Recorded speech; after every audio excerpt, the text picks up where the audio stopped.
Good morning on this Monday, the 23rd of November.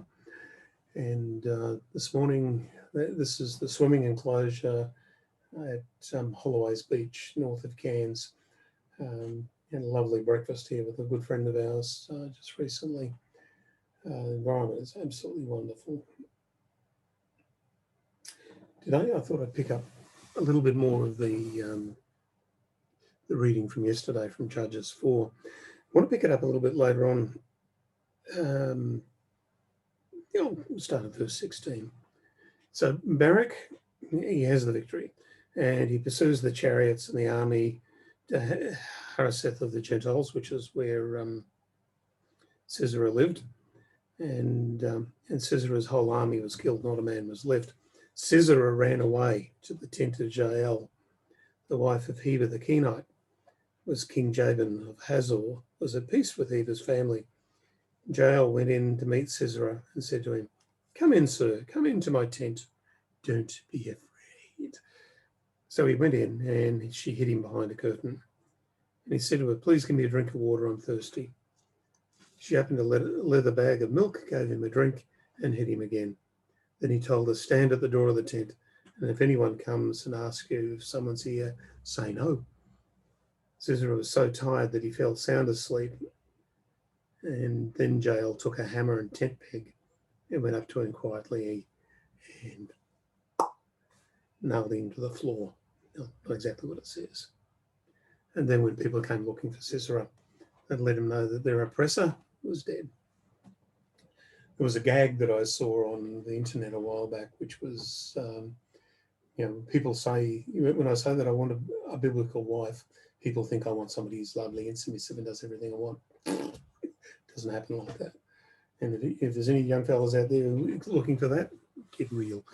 No, but the gag was, no, what I want is somebody who can nail a tyrant's head to the ground. And this is the story that they were referring to. That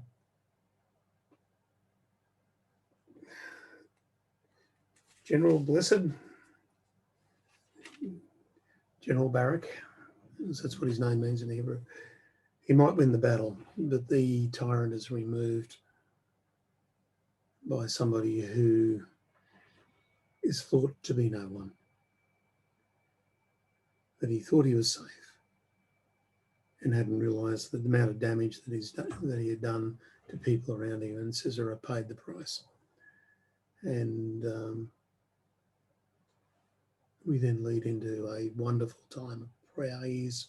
Chapter 5 of Judges is the song of Gideon and Barak. And they speak about God's deliverance of people from quite horrific oppression. They're not celebrating violence for the sake of celebrating violence. They're celebrating the fact that they are free and that they are no longer being killed or beaten or stolen from.